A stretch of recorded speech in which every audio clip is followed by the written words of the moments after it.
We're now at the Seawolf Naval Museum and standing in front of the USS Cavalla Submarine.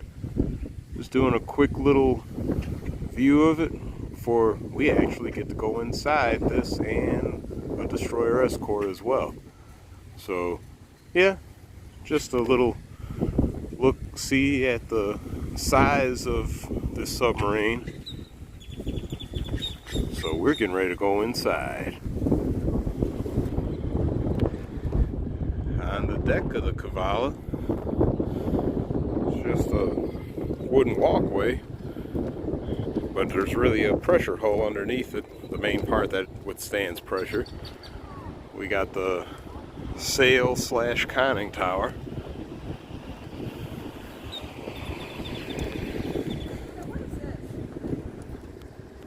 It's the conning tower. I know, but this thing right here. Is that a spotlight or something in there? No, wait. Yeah?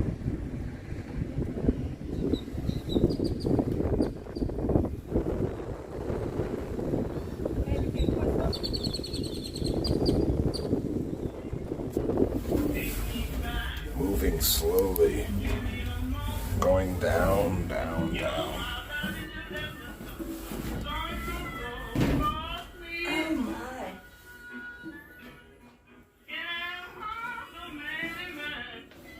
Oh my. Torpedoes. With some pump.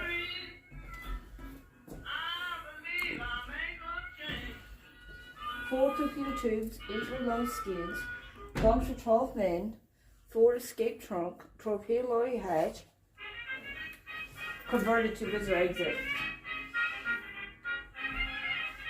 Here the mix of MK-14 steam propelled to strategic. Whole bunch of valves and switches and A stuff. lot of compartments.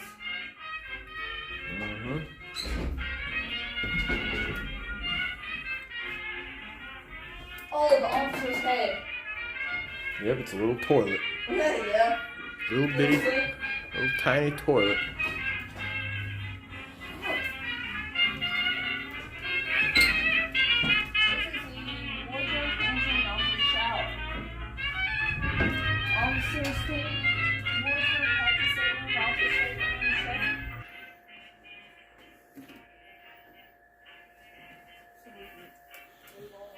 Got a little prep area right here.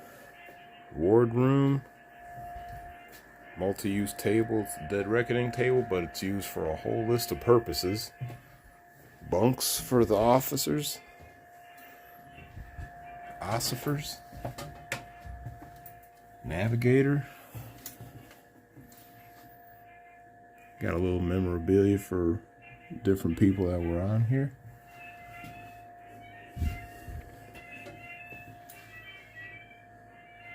Captain's quarters, which, just like everything else, is small and compact.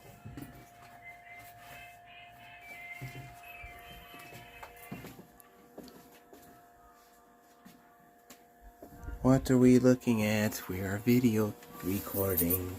Oh, low bridge. Switches and stuff.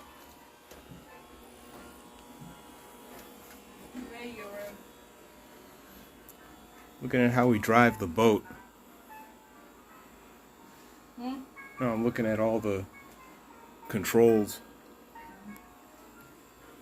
A whole bunch of gauges and switches and stuff. Engine room. I was putting the steering wheel, I looked at the sign and I'm like, oh. Oops. Duh. The compass.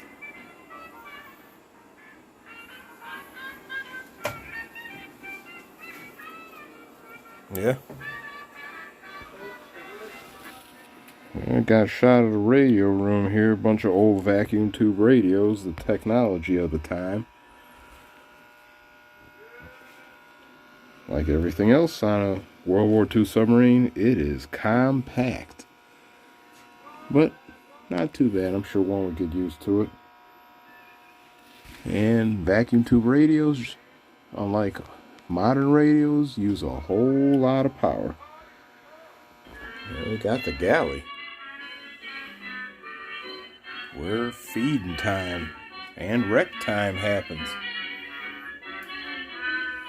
At least they had some recreation in here.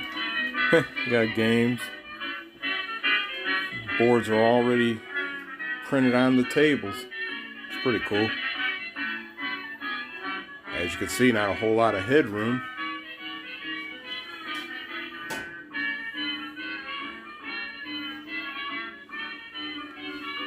Got all the bunks here.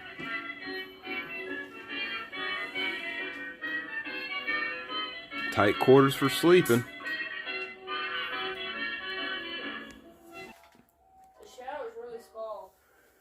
Shower is super small. Heck, there ain't no headroom for a shower for me. I'm 6 foot and the shower's like 5 foot.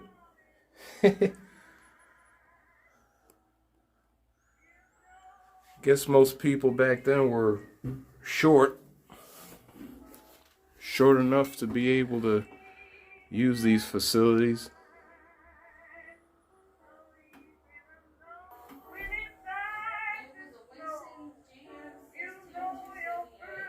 It's even cool. You got a lathe in here for. You got the lathe in here for fabricating parts. At least these engines have some horsepower to them.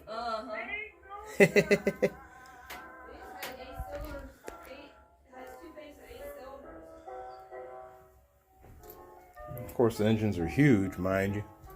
And a big generator. The engines turn a generator to drive electric motors. Yeah. These were the first hybrid vehicles. Yeah. Actually, the whole boat was driven solely by electric motors. The diesel engines just provided power when they're on the surface.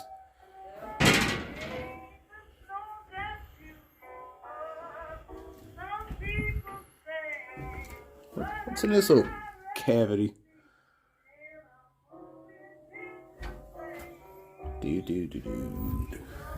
Aft engine room.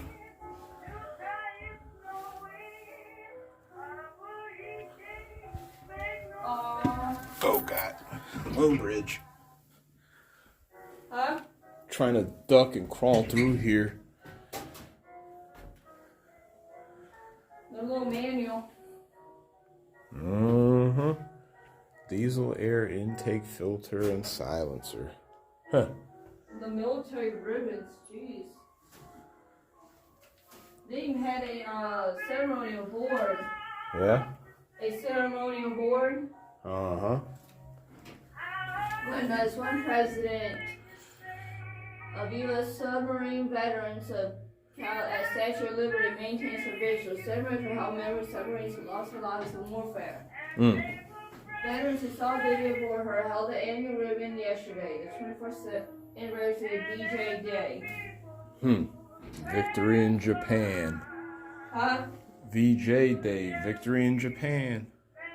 Yeah. I am. This is the battery charging and electrical propulsion cubicle. All the rheostats and other electrical control components. Coils and stuff used for regulating power going to the electric motors from the generators and from the batteries. More than enough power to vaporize any one of us if we came in contact with it.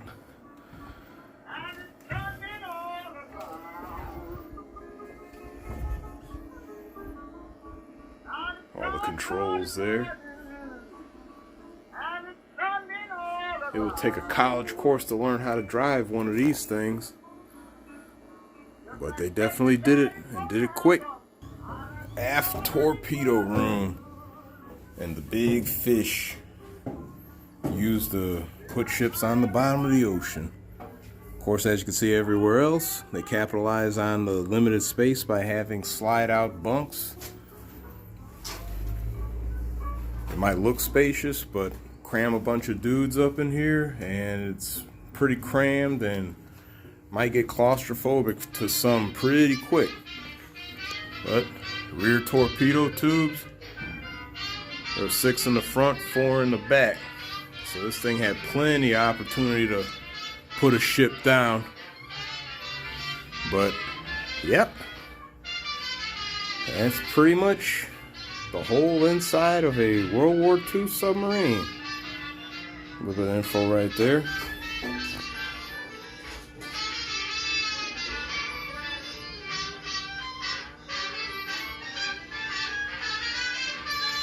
You might want to pause if you're actually interested in reading this placard, but yeah, here it is.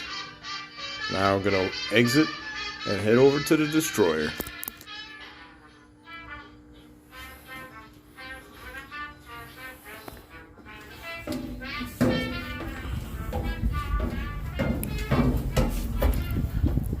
Daylight.